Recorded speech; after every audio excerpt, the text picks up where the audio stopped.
Hi folks, it's Pete back with another video. Hope you're all doing okay. It's Sunday morning here in West Cumbria, and the subject of today's sermon, rather video, is Record Store Day. Well, one in small part. I've never in the past done Record Store Day until last year. I mean, I always used to try and, if there was anything I liked, I'd try and buy it online after the fact. But last year, my friend Mark, who moved over from Cumbria to Newcastle, said, "Why don't you come over? We'll hit the record shops, do Record Store Day, and have a good day." So I did that, and it was a great day. Also helped that there was a record fair on in Newcastle that day. So we decided to do it again this year. So I hopped on the train yesterday crossing the country from the northwest to the northeast. Got to our first store, Beatdown Record, probably about 10:15. In the end, we ended up doing all 6 of the stores that were doing Record Store Day in Newcastle. It's Beatdown, RPM, Reflex, Vinyl Guru, Beyond, and Windows. And we also hit another couple of second-hand stores. The only one we had to queue at was the very first one, Beatdown. There was about half a dozen people in front of us. They'd been open since 8 AM. But apart from that, we didn't have to queue at any of the other stores. Now, I'd made a list beforehand of 13 items that I was interested in, though, to be honest, a couple were prohibitively expensive. Most of it's expensive.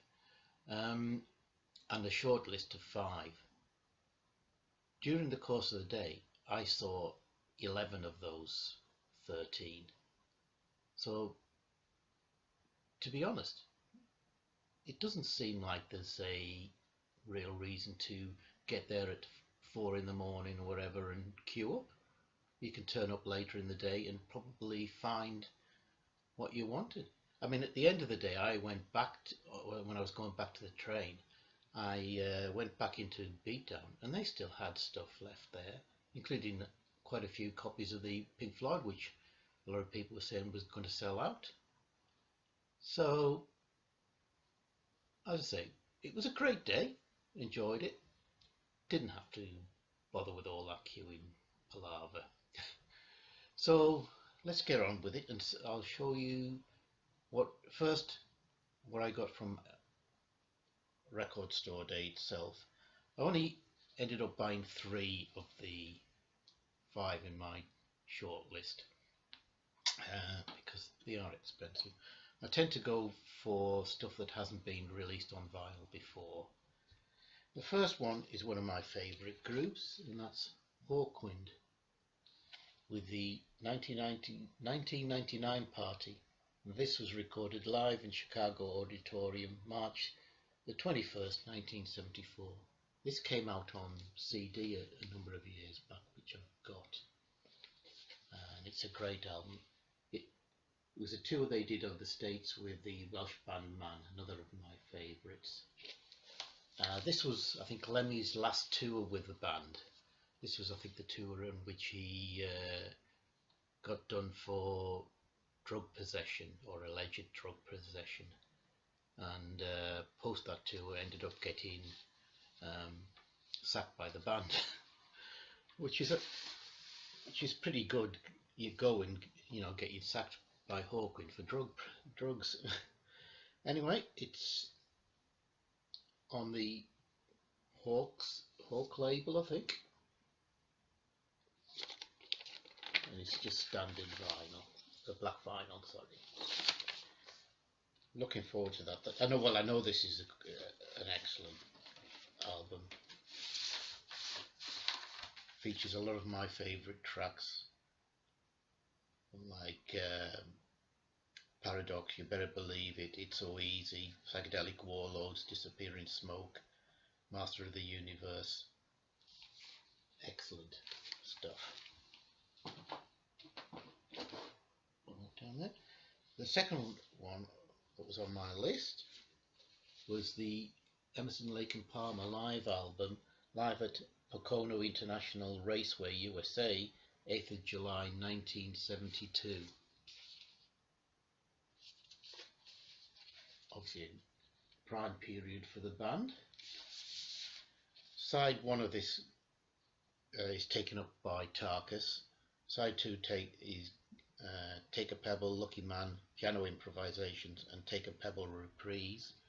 Side 3, Pictures at an Exhibition and Hoedown, and Side 4, Blue Rondo a la Turk. Now this is on the Manticore label,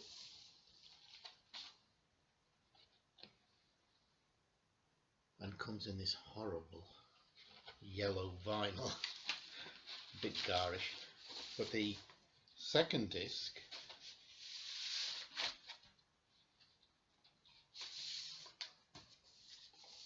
comes on brown vinyl. You'd have thought they could have found better coloured vinyl. I'd have preferred standard black, but as I said, prime period ELP. Looking forward to listening to that. Now the third one I went for from RSD was Ronnie Lane and Slim Chance's BBC sessions. I love Ronnie Lane with that whole rustic sort of rootsy music with a lot of soul and humour to it. One of the very first gigs I ever saw was late 76, early 77, when I was at university in Newcastle actually, and that was Eric Clapton, who had a great band in those days, with Ronnie Lane, Slim Chance supporting, and they were superb. This features 3 sessions from the John Peel radio shows from November 73, November 74 and January 76, and the second disc is a BBC live in concert programme from Golders Green Hippodrome, December 74. And this comes on a really nice label. Well, I love that label. You can see that. Not so keen on the colour of the vinyl, but I quite like that sort of retro look on the label itself. So that should be good as well. And that was all I bought from the record store list. I'll probably keep an eye out for some of the other stuff if it appears online, but I'm in no rush. Now the rest of the stuff is either second hand or from sales that some of these stores were having. A lot of them were doing discounts on non-RSD stuff, etc. And the first one was had a bin of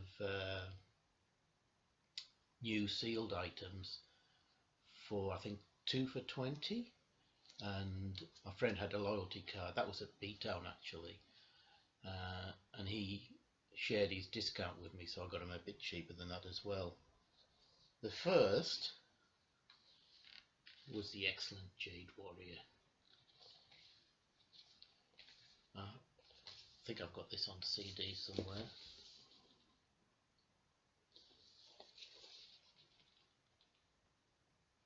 Jade Warrior were a 3-piece at this point. Tony Duhigg on guitar, John Field on percussion and flute, and Glyn Havard on bass and vocals. Later on they became more of a, I don't like to say new age instrumental band, but this is an excellent album. Can't remember what year it was from.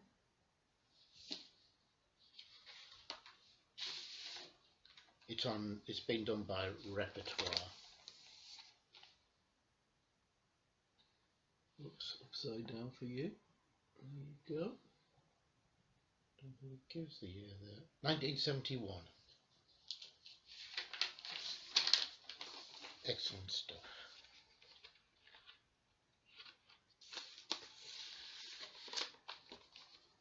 The second of the 2 for 20s was a Record Store Day release in 2017, and that's the soundtrack to the film Notturno by the Great Goblin.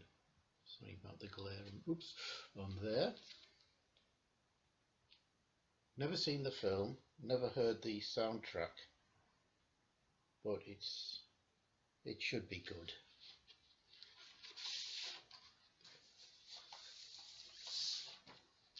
This comes on this translucent lime green vinyl. A bit better than the others in terms of the colour.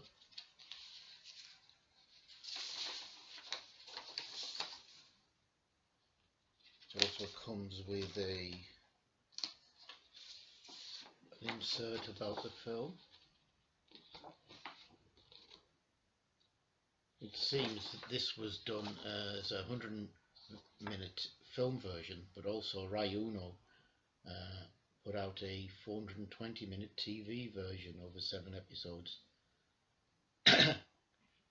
The film was originally done in 1983. First public screening was 83. The television series was in 86. Good stuff. Good stuff. The next, I didn't even know, this was again in the 2 for 20. I didn't even know this had been re-released. And this was Melodic Energy Commission with their second album, Migration of the Snails. Now, Melodic Energy Commission were a Canadian sort of space rockish band whose claim to fame, if you want, was that they featured ex-Hawkwind member Del Detmar. Now, I've had their first album for 20-30 years, but this is the second one I've never seen before. Like I said, I didn't even realise it had been re-released. Well, that was a great find. The static on these things, I'm going to have to re-sleeve them. Show you the label, it won't come out. That's one side, and the other side is there. If this is anything as like the first album, it'll be well worth having.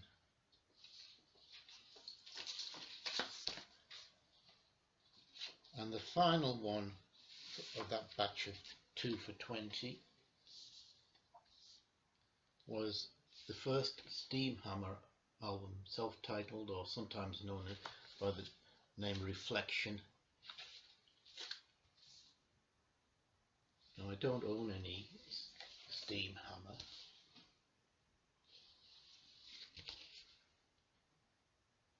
but they featured the superb guitarist Martin Pugh. I think at this point they were more of a blues rock band. Harold McNair plays flute on this, and Pete Sears, who went on to play with Jefferson Starship, plays piano. I'm looking forward to this. I've never heard this one before. Trying to find. Yeah, this one is again put out by Repertoire, and this one was from 1969.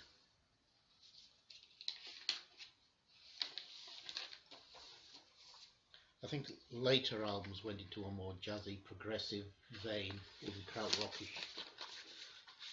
Particularly, I think the album Mountains, if I remember rightly. No, couldn't. The next ones were a shop doing 2 for £5.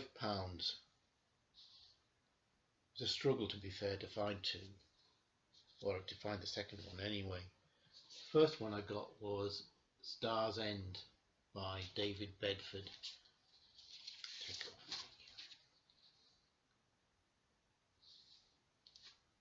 This featured Mike Oldfield on bass and Chris Cutler on drums, and was performed by the Royal Philharmonic Orchestra. I love David Bedford's work. I think this will be the third album of his I've got. So I was pleased to pick that up for £2.50 basically. And to accompany it, I picked up Ian Matthews' Go For Broke, his album from 1976. I like Ian Matthews, well, since he was a member of Fairport, and then his early country rock albums. Never heard this one, where he does Jesse Colin Young's Darkness, Darkness, and Van Morrison's Brown Eyed Girl on here. This, as I said, I think I said it was 1976. Just on the standard CBS label. Again, £2.50. Can't really go wrong.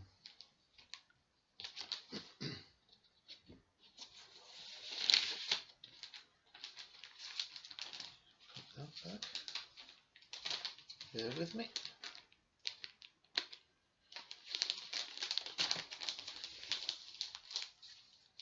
And sticking, the rest of them are also again second hand.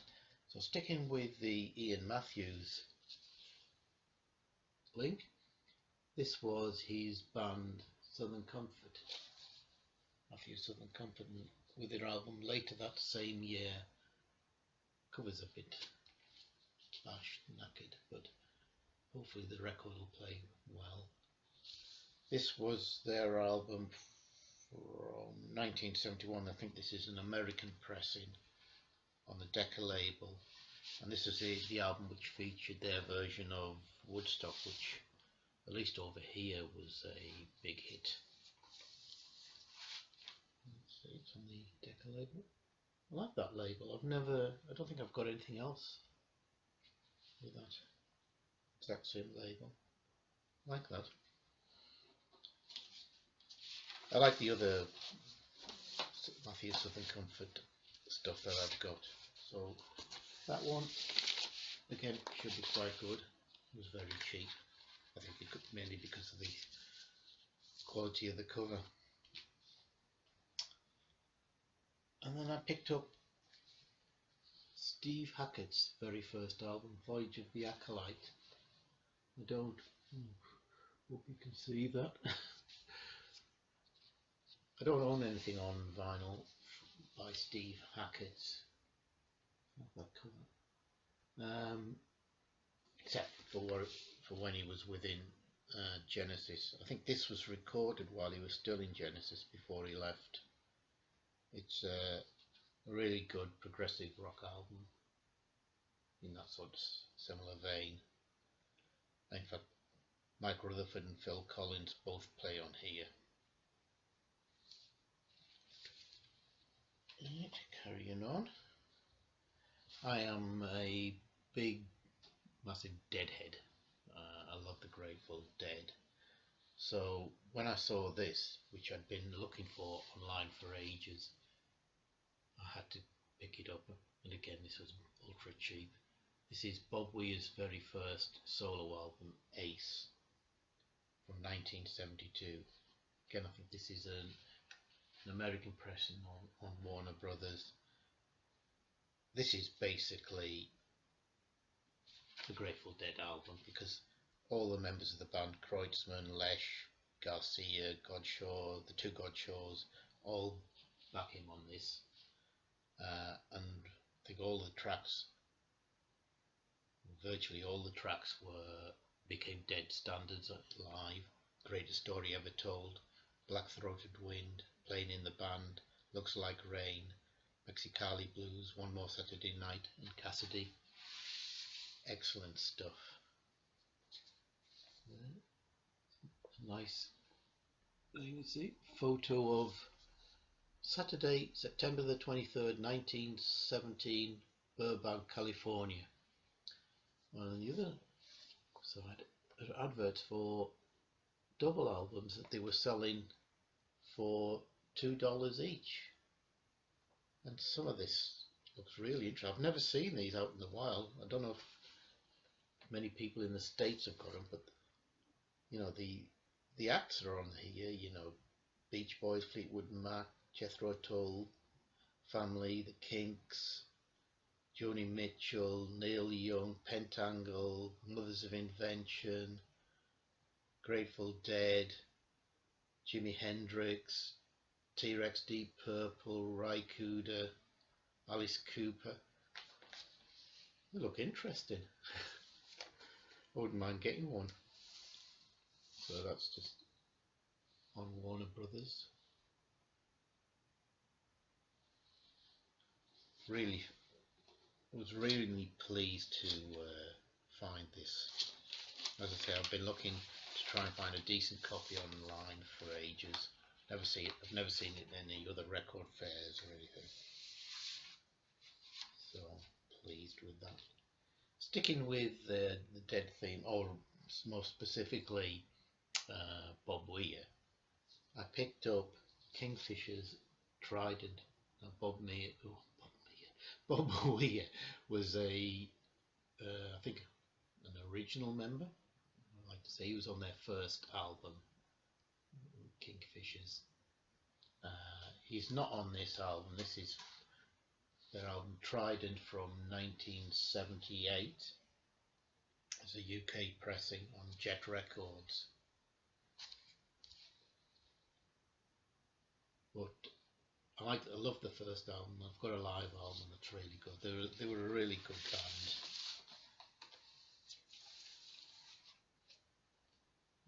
There you go. That's the Jet label.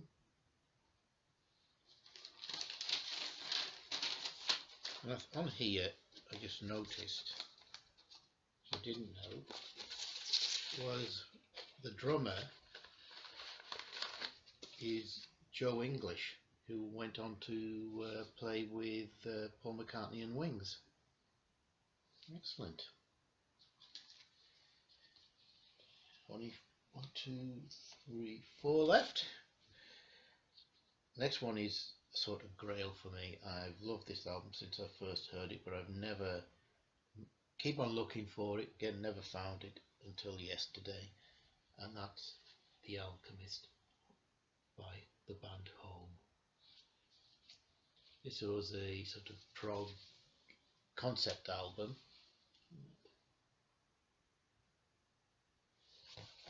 Released in 1973 by the band Home, who featured Laurie Weisfield on guitar, great guitarist who went on to play with Wishbone Ash. The inner sleeve, I love these CBS inner sleeves, though this one doesn't have much that I would be interested in, probably, and it's just a standard CBS label. So pleased again, I keep on saying that, to find this, and it was a good price. Excellent. The next one I nearly passed up on because the guy on the price had noted on the price sticker that it was in poor condition. And again, it's a bit of a grail for me. It's the Dutch band Trace's second album called Birds. Now Trace were a trio of Rick van der Linden, who was the keyboardist from Exception, Jaap van Eyck, who was a guitarist and bass guitarist, And on their first album, which I've got, which is I think is a classic, the drummer was the great Pierre van der Linden, from obviously known from Focus. But by this second album, he left, and he was replaced by Ian Mosley, who went on to play with Marillion eventually. The cover's been patched up with a bit of sellotape. Obviously there were little tears there, but that's not too bad.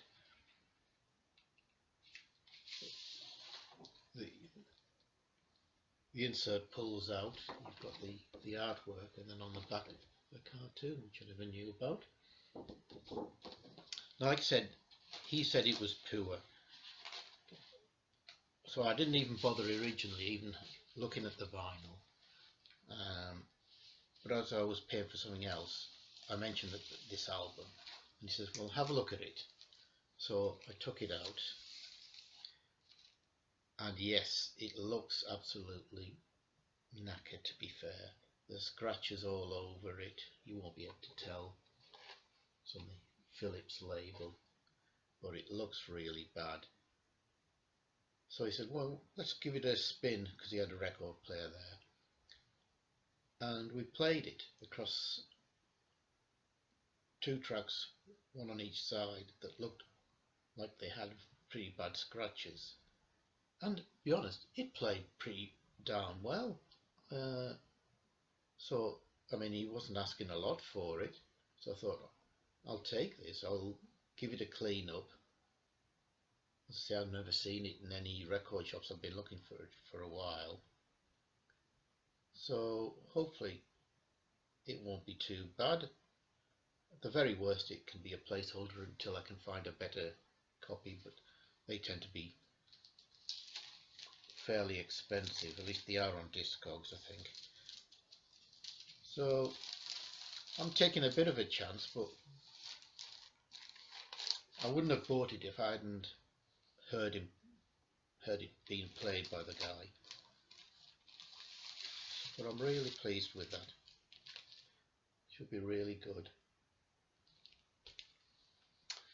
The next one is one from the German keyboard player Michael Hernick, with his excellent album Departure from the Northern Wasteland.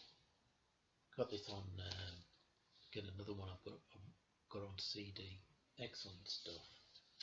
Obviously in that Tangerine Dream Kosmische vein, Berlin School. It's on standard Warner Brothers label. I'd say if you like your Tangerine Dream, this is well worth having. Excellent stuff from, when was it recorded? 1978. The cover's not in a great condition, and somebody's been using it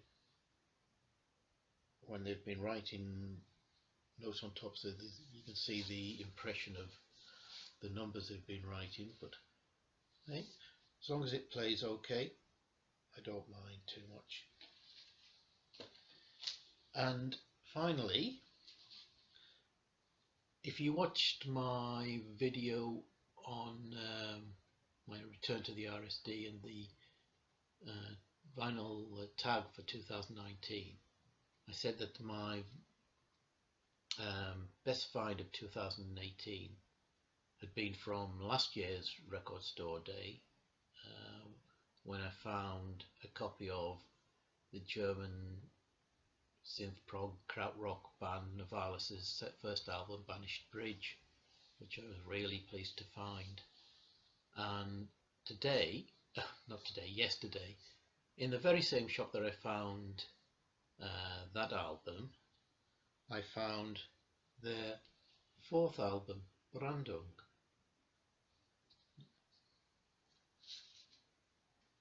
Oops, there you go. I love this band. Their stuff is excellent. Lutz Rahn, the keyboard player is superb. And this was produced in, was it 1976, 77, I want to say, by the great Achim Reichel. Now, when I first took this out of the sleeve, my heart plummeted because I thought, I've got the wrong record here, because that inner is from Peter Gabriel's album, his third self-titled album, the one with Games Without Frontiers on, which is the only Peter Gabriel album I own actually on vinyl. I bought that years ago. So I thought, oh no, I've got the wrong album here. But luckily, inside was Navalis's Brandon, way on the Brain label. Does it say the year? No, it doesn't. So I was pleased with that. Obviously, it'll get rehoused anyway on a decent, So that was Record Store Day. A great day was had by all. Well, for me and my mate, really enjoyed it. So hope you enjoyed seeing what I got. Take care, folks. Bye. Oh, I nearly forgot. There was one more thing I meant to show you. This is an album that arrived in the post this week. Now, again, in my RSD, not in my RSD, in my vinyl tag video, in the shout out, I gave a shout out to Michael P. Dawson's channel, excellent channel, and I mentioned the fact that he's a musician and he's put out, I think, 3 releases at the moment. So I found one being sold by a marketplace seller on Amazon, coming from the States. So I had to try it. Luckily, with it being on Amazon, I didn't have to pay the extortionate postage. And this is his 3rd album, Paleozoic, which I think is from 2017. Now, all the music is written and performed by Michael. And this is an excellent album. I really enjoyed this. I'll just show you the label. Lovely green, translucent vinyl. Oops. There you go. If you've ever seen his label, his channel, you can see where he's coming from with this album. It starts off with my favourite track, Extinction Event, which you can hear sort of the, to my mind, classical elements, prog, avant-prog probably best described, I think. With the others, there's electronica, bits of jazz, etc. That's on the first side. On the second side, it's mainly ambient electronics. And to be honest, I think though the first track was my favourite, I love that second side. That was excellent, really atmospheric stuff. Well worth purchasing, especially if you live in the States, because you don't have to pay the postage. Because I've looked to try and get his 2nd album, The Insect Garden, I think it is. There's only 1 copy on Discogs, and it was going for not a bad price, but the postage was more than double the price of the album. So I'm going to keep an eye out, see if I can find it somewhere over here, or somewhere where I don't have to pay that sort of postage. His first album, I think, was the Brandenburg Bog, or I can't remember the title. Sorry, Michael. That I think was only on CD, so I might try and find that as well. He obviously likes his creepy crawlies. There's a theme running through these albums. But check it out. If you can get, if you like I say, if you like Michael's channel, you like the sort of stuff he shows, then you'll like this. That's not to say it's derivative, but you can see where he's coming from. Right, this is definitely the end. Cheers, bye.